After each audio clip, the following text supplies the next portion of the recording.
Sayang mahigit 400,000 pisong halaga ng hinihinalang shabu ang nasabat ng mga otoridad sa ikinasang buy-bust operation ng mga otoridad sa Iloilo City. Nahaharap ang suspect sa kasong paglabag sa Republic Act 9165 o Comprehensive Dangerous Act of 2002. Sa kasalukuyang nasa kustodiya ng pulis.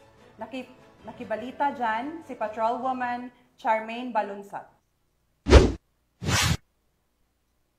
Sa isang matagumpay na buy-bust operation sa Zone 2, Barangay San Juan, Molo, Iloilo City, naresto ng mga tauhan ng Iloilo City Police Station 4 ang isang high-value individual at 2 street-level individual nito lamay 19 ng Agosto taong kasalukuyan. Ayon kay Police Captain Ryan Chris Inot, officer in charge ng Iloilo City Police Station 4, ang mga naaresto ay kinilalang sina alias Jude, 23 taong gulang, binata, isang SK Kagawad na itala bilang isang high-value individual.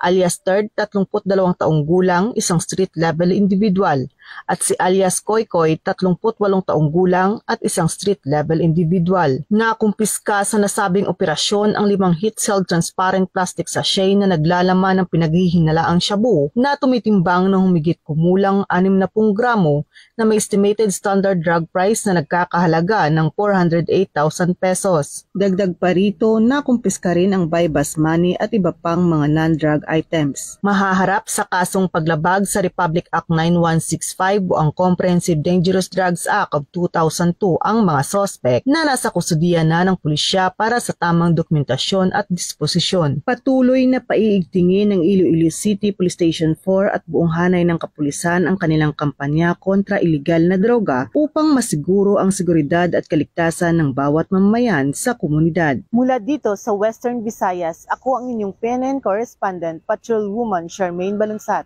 Alagad ng batas, tagataguyod ng Balitang Pulis.